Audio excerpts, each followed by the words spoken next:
Hi everyone, welcome back. In this video, we're going to take a look at converting between polar and rectangular equations, and we'll also start to take a look at a few examples of polar equations and what those graphs look like when we graph them on the polar plane.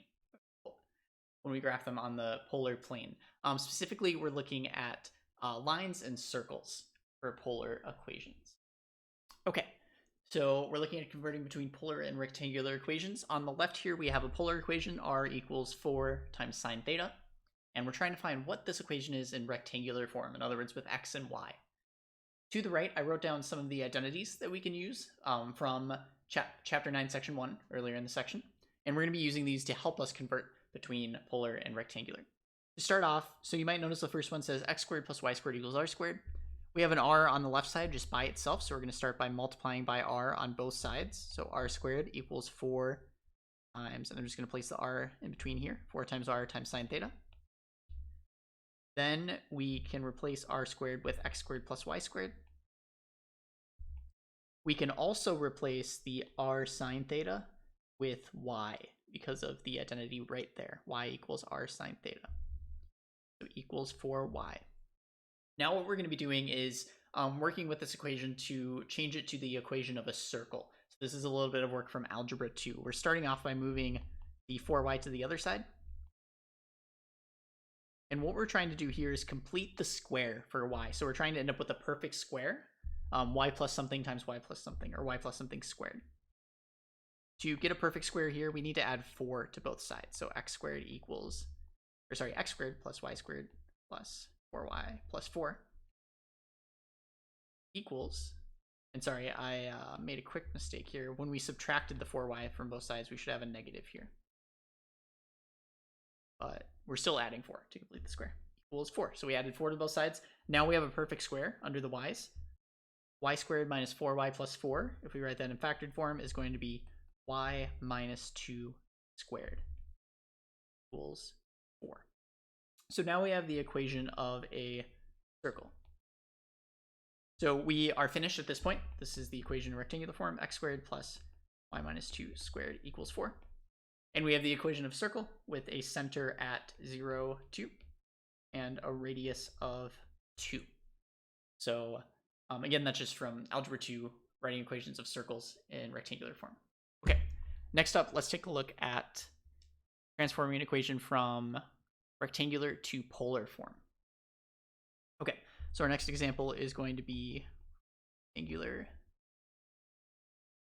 4xy equals 9. And these examples are from the book, so feel free to take a look at the book if you want it in written form. I'm copying them here so that I can describe them a little bit to help you out. 4xy equals 9. Next up, we can use the two equations here to replace the x and the y.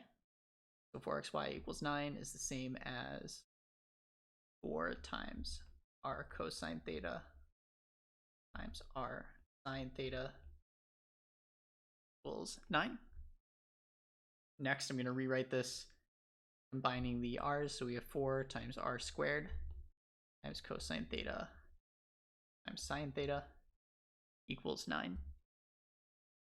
And then finally, what they did here was they used the double angle formula to simplify this part right here, which tells us that sine of 2 theta is equal to cosine theta sine theta.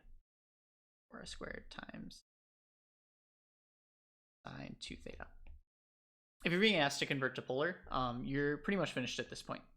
This is just showing you how to kind of like work with it a little bit. And we'll see later why we would want to change these equations. Equals 9. Okay, great. And then we are finished. So that's it. So we're just using these identities at the top to substitute. And sometimes we'll have to work around a little bit, like multiplying by r over here. But we're just substituting in order to change from x and y to r and theta. All right, so now we're going to take a look at graphing polar equations. So we're going to take a look at a few equations and what those graphs look like when we graph them on a polar plane, which we have pulled up here. Okay, so our first equation we're going to look at is just r equals 3. So for polar equations, we have r and theta. And here for this equation, we just have r equals 3. So there are two ways to graph polar equations right now. One of them is to think about them in terms of polar coordinates. So when r equals 3, no matter what theta value we put in, we're going to have a distance of 3 from the origin. The graph of a polar equation is just the set of all r and theta values that satisfy the equation. So just like a rectangular equation, we are finding all values that are solutions to that equation. So no matter what theta we have, our distance from the origin is going to be 3. So looking at our graph, if theta is 0, then we're going to have a distance of 3. We're going to be 3 away from the origin. If theta is pi over 4, we'll have a distance of 3. If theta is pi over 2, we'll have a distance of 3. Theta is pi, we'll have a distance of 3. So no matter what theta we have, we'll have a distance of 3. In other words, for r equals 3, we have a circle with a center at the origin and a radius of 3. So a circle right in the middle of our graph. Another way to work with these equations and to graph them is, instead of just thinking about it in terms of polar, we can also convert it to rectangular form and then work from there. So for r equals 3, what we could do is use the identities we have from the previous section. We could square both sides so that we end up with r squared on one side. And then we can replace r squared with x squared plus y squared. And here we have the equation of a circle whose center is at 0, 0 and has a radius of 3, square root of this side. So there we go. So you can think about it in terms of polar. You can also convert it to rectangular form and then use what we know about rectangular equations to graph. Let's take a look at another example. Next up, we have theta equals pi over 4. So here again, we're only looking at one variable, theta. That means no matter what our radius is, the angle we're going to be from standard position is going to be pi over 4. So for any polar equation, one way we could graph it is to make a table and try out different values. Here I'm just going to show it a few different values. We know our angle is always going to be pi over 4. So if we have a radius of 1, we're going to be at an angle pi over 4. If we have a distance of 5, we'll have an angle of pi over 4. 4 pi over 4. Any negative radius is also going to give us an angle of pi over 4. So here you can see we end up with a line going through the origin at an angle of pi over 4. We end up with a line. One way we can see this, if we wanted to convert it to rectangular form, is to take the tangent of both sides. And we're doing this because we know that the tangent of theta is equal to y over x. Tangent of pi over 4. So we have y over x on the left side. Tangent of pi over 4 is sine pi over 4 over cosine pi over 4, and they're identical at that angle, so it's just equal to 1. That means we get y equals x. So the line y equals x, which is the line we see to the right there. Slope of 1, y-intercept of 0. Okay, let's take a look at a couple of more examples. Next up, we have r sine theta equals 2. So here, one way we could approach this is to make a table, try out a few different theta values, and see what r value we end up with. An easier way to work with this, though, is just to use what we know about converting to rectangular form. We know that y is equal to r sine theta. So we just replace r sine theta with y and get y equals 2. So here, converting to rectangular, we see that we have a horizontal line that is 2 units above the x-axis, like that. Similarly, for x, if we have r cosine theta equal to, let's say, -3, we could replace r cosine theta with x and get x equals -3. So this graph would be a vertical line 3 units to the left of the y-axis. Okay, so these two examples show us that whenever we have an equation of the form r sine theta equals a, we're basically going to have a graph of y equals a. In other words, a horizontal line. Similarly, our cosine theta equals a. We're just going to end up with a graph of x equals a, or a vertical line.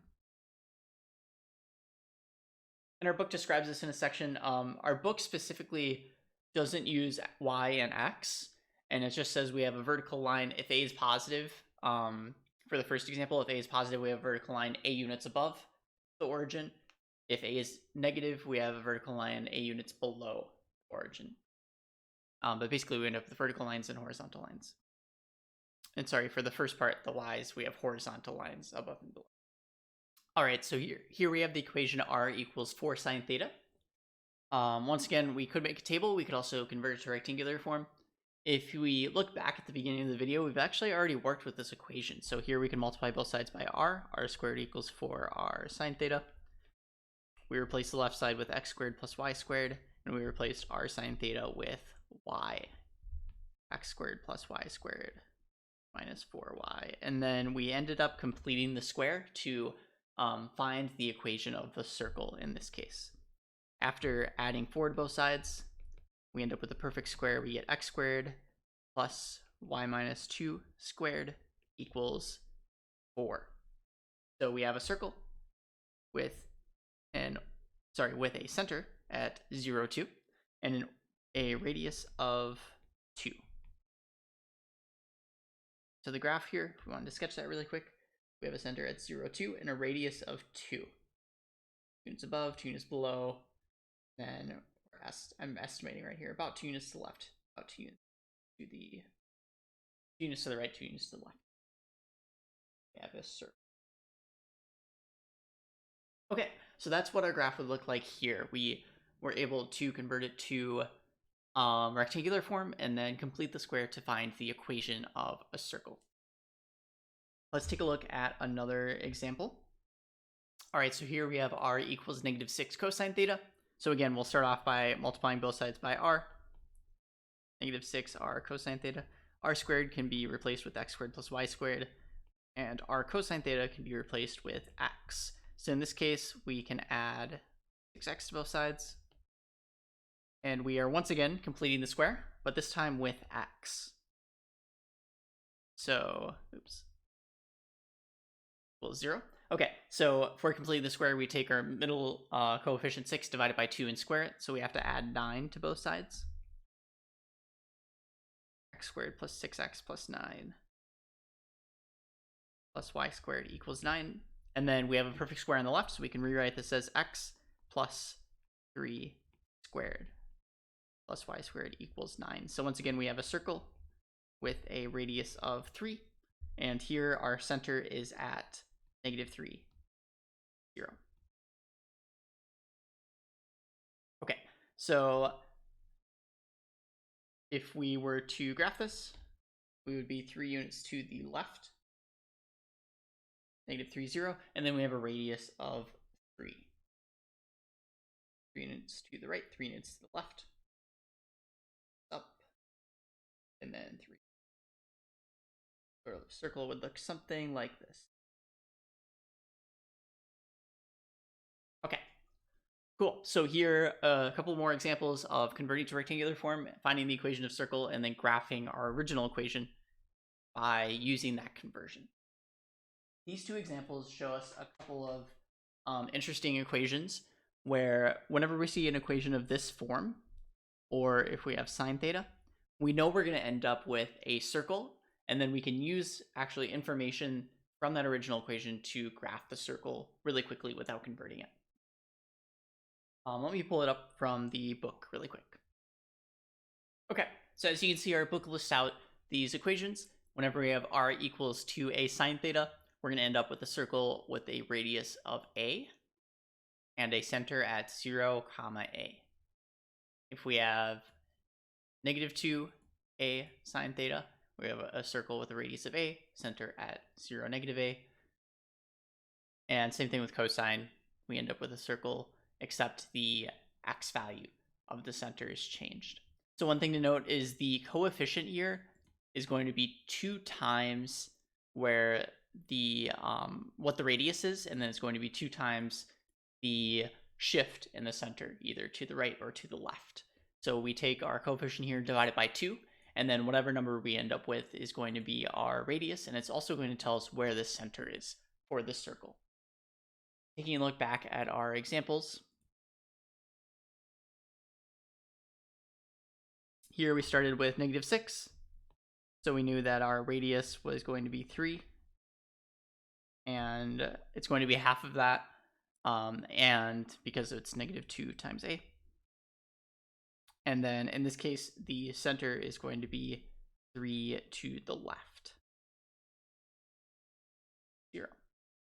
And that's because a is 3 in this case. So basically, we can take that coefficient divided by 2, and then that's going to tell us the radius. It's also going to tell us where the center is using that table that the book gives us.